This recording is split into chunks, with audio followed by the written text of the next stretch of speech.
A little cold this year so far for June. Hope you guys can see. Not that anybody's watching yet, but then I'm really not doing it. I'm doing it. I'm not doing it. I am doing it for you guys, but I'm doing it for me to reintegrate myself into my truth, to express, to gather up the disparate parts of my various truths and collate it, integrate it, regulate it, and create something that begins to make sense to me. And if I can do that, it'll help you. So this is for the future. It's for my art. It's to give my art context, the expression of what I've done, which is also has no following. I'm an artist without success, without following, but it doesn't matter because I have to be faithful to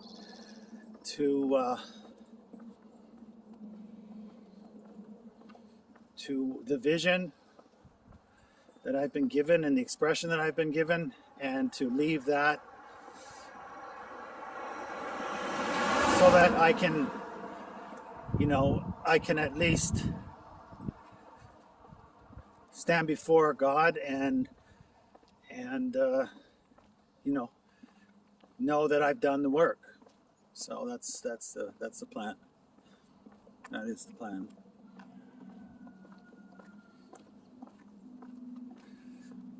Oh, I see.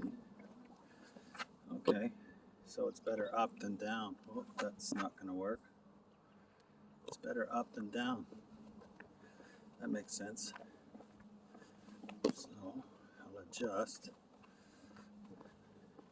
The lighting is better, I see. So down, the lighting fades, up. Okay, I get it.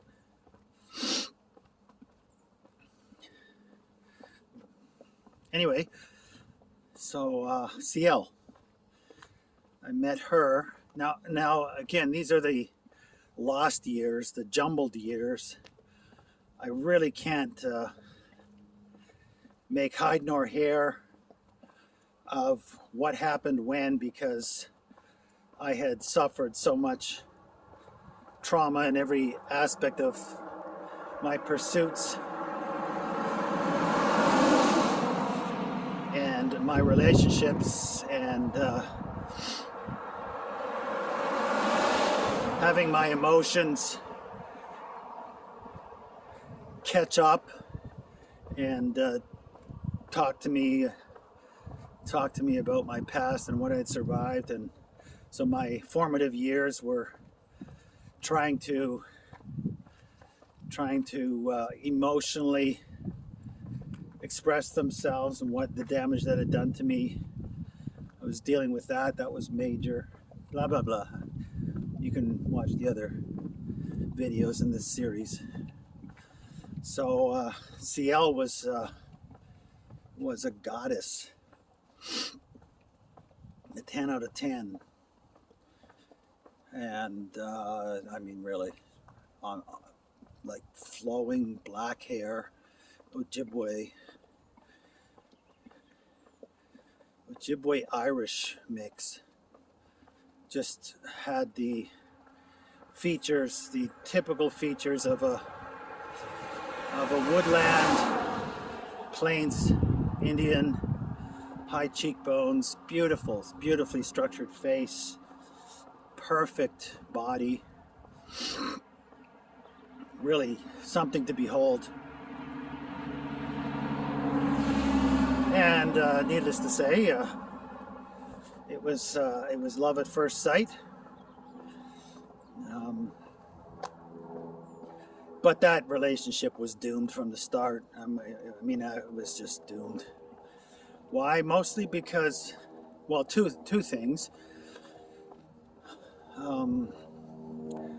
one, I was so damaged. My trust in women by that time, because of my first two wives, was so damaged that I didn't know at the time, but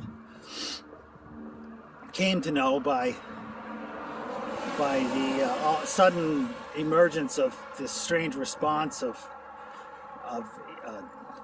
mistrust, suspicion, insecurity, and then her chosen art, chosen expression, which was Latin dancing. So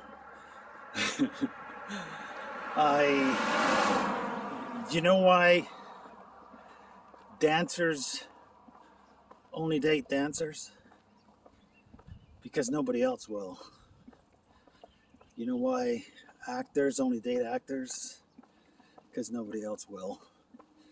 Do you know why? Anyway, I had narrowed my field from probably a little bit before meeting her. I had narrowed my field of expression down to an art form which I felt wouldn't offend, wouldn't cause insecurity for a lover who came my way. So anything that involved behavior that might, and I learned this, that might cause insecurity and jealousy. And I learned this from my first wife, who was an actor. She was, so, I'd go and see a play that she was doing, and, it was like, the intimacy that she was sharing, although I know it was an imaginary intimacy with, other cast members on stage, I just couldn't manage it, like kissing and hugging, and it just broke my heart, caused a tremendous amount of agony. And then I had, I dated an artist, visual artist, a painter, and she'd be in classes, with nude male models, which also caused me a great deal of pain. And from that, I know, right? Oh, it's the modern world, and you're not supposed to, but I did. And so when I did, and so that created in me, being an artist, to reflect on my artistic expression and to limit myself to artistic expressions that wouldn't cause the same sort of response in a lover. So of course, not understanding people yet, I just had this expectation. Well, I'm doing this, I would expect a lover to do this for me. No, that's not a good idea. You can't place that kind of expectation on somebody. But I did, and grew angry and resentful when she received my complaining as an offense and an affront to her desire to develop as an artist accordingly, which was basically her, from my perspective, she thought it was beautiful, but I would go and watch her dance with these Latino types and, grinding her crotch against the crotches of the men that she was dancing with. I found that to be just intolerable, insufferable. And of course, I became insufferable. I had already begun to limit my expression. Like I had decided, well, as a poet, I'll never make any money, so what I should do is I should front a band and write songs. And in that way, make my profession lucrative, So I started a couple of bands. I began to work at the time. I got off of welfare and began to explore this. So I thought to marry my ideas of what I had in mind artistically to a job, and thought, oh well, I'll put myself in the center of activity, and decided I was going to be a bartender in the largest nightclub on the island. So I was a bouncer and was being groomed for bartending. Would have made a really decent whatever. Would have made enough money and that opened up avenues of connection with people in the industry, the music industry, and that actually was working. I was a natural, not at bouncing or bartending, but a natural artist, natural lyricist and songwriter. And I mean, I can sing decently. I mean, my range isn't very great, but it doesn't matter in the modern music industry, does it? It just doesn't matter. So started meeting musicians. Would get even though I was a bouncer, the musicians would take me aside and I could talk with them. So I could have met all the people I know, but maybe it was self-sabotage, maybe, I don't know, maybe it was these principles or mixture of both. I didn't like the lifestyle. Right off the bat, I could see that where this would lead me would be dissipation of my whatever was left of my morals, because they were already dissipated. But I could just see that the problems that this would cause a lover would be the same pain that I had suffered and was suffering. I would be exporting, in the name of art,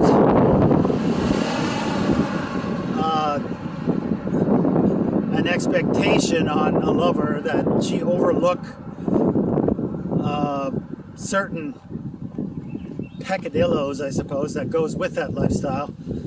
And I knew that I couldn't bear those tolerances. And so I abandoned the field. I left it. Couldn't deal with it. I didn't want that. I didn't want to cause another woman to suffer that.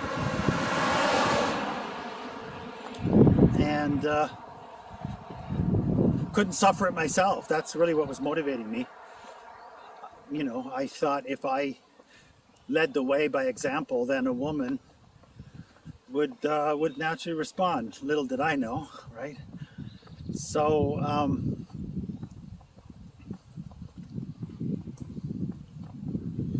I would have like jealous fits. It wasn't good at all, but I couldn't help it. Like, I did not like her dancing intimately, body to body, with strange men. I couldn't deal with it. It just wasn't in me to deal with it. And because of that, she was not prepared to give up her dancing. She was prepared to give me up, which she did in a dramatic fashion, just to drive the point home. Now, and that is interesting. So I've told you that the pattern of my life had already been set, and now there would be the repeating of that pattern as I walked the wilderness and went away from my truth so that I could come back to my truth.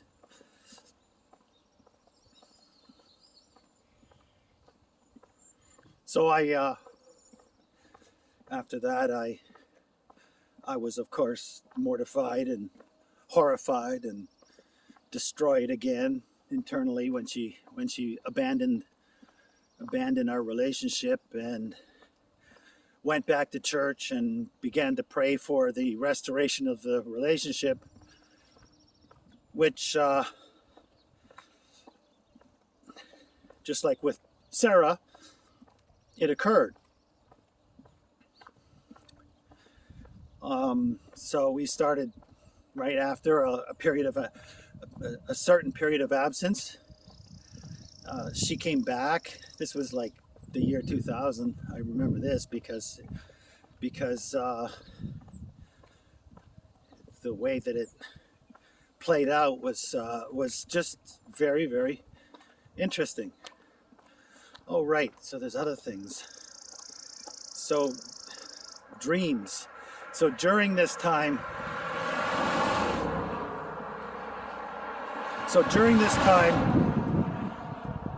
I had some significant dreams, two in particular. One was, okay, no, that came later. Okay, so one in particular, and then there was another dream later on with Chrissy. So in this dream, so I was hanging out with people that were following Satya Sai Baba, who's this Indian guru type, and he could perform miracles and apparently, you know, materialize golden objects and heal people just like Jesus, all, you know, the whole thing. And it had been told to me by a mutual friend of CL's and myself. She was right into like New Age, and I was told that if you dream about Satya Sai Baba, it's not a dream. It's the master himself coming to you in your dream to speak to you. And so, okay, like, and then there were stories of like the owner of the Hard Rock Cafes was a follower, and as he was Southern California, went off an embankment, and as he was plunging down into the ravine in his sports car, the master appeared to him and saved his life in some miraculous way. Stories like this. So anyway, in my dream, I was in a sort of an open air sort of tent style meeting.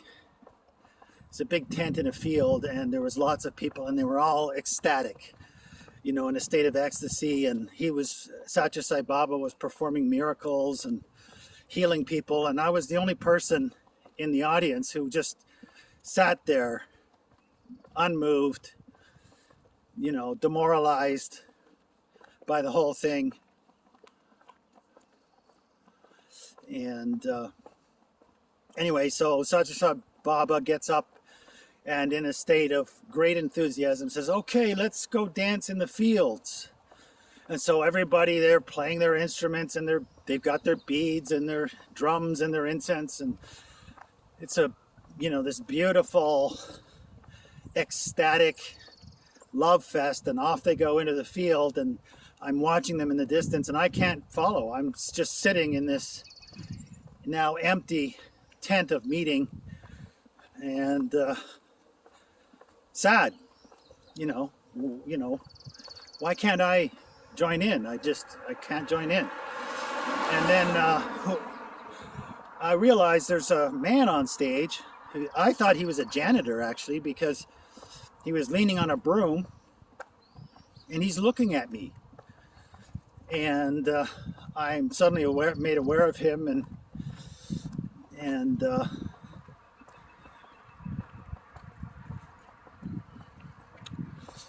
I have this really uncomfortable, alarming feeling, and doesn't perform a miracle, doesn't do anything, nothing. he just gazes at me, and then he says, "You follow me." And I'm on my feet, and I don't even understand. It's like involuntary, and I'm just following him. And he walks out into the field, and I'm trying to keep up with him. He's setting a good pace, and and I'm like following after behind him, and I'm trying to keep up, and a little out of breath, and I say, excuse me, sir, please, please." And he stops, and I say to him, "Who are you? Who are you?" And he looks at me with this gaze that looks through everything. And then he looks over at Satya Sai Baba and his love fest, and he points at him. He says, and he looks at me, and he points at Satya Sai Baba and his group, and he goes, "I'm that man's teacher. Now you follow me." And I didn't know who it was until much later. I realized it was Jesus. It was Yeshua. And what that dream was so powerful, because what it really showed was this belief that if you dream about the master, then it's not the master. It's not a dream, it's the master coming to you himself. And so Yeshua, Jesus, my truth, was showing me that actually, no, when you dream about the master, it's not him coming to you in your dreams. No, no, no. But when I come to you in your dreams, it isn't a dream. It's me. And I was, I didn't know at the time, because I was in the wilderness, and certain aspects of my truth were blocked out to me. But I figured it out later on when I began to regulate and integrate my experiences.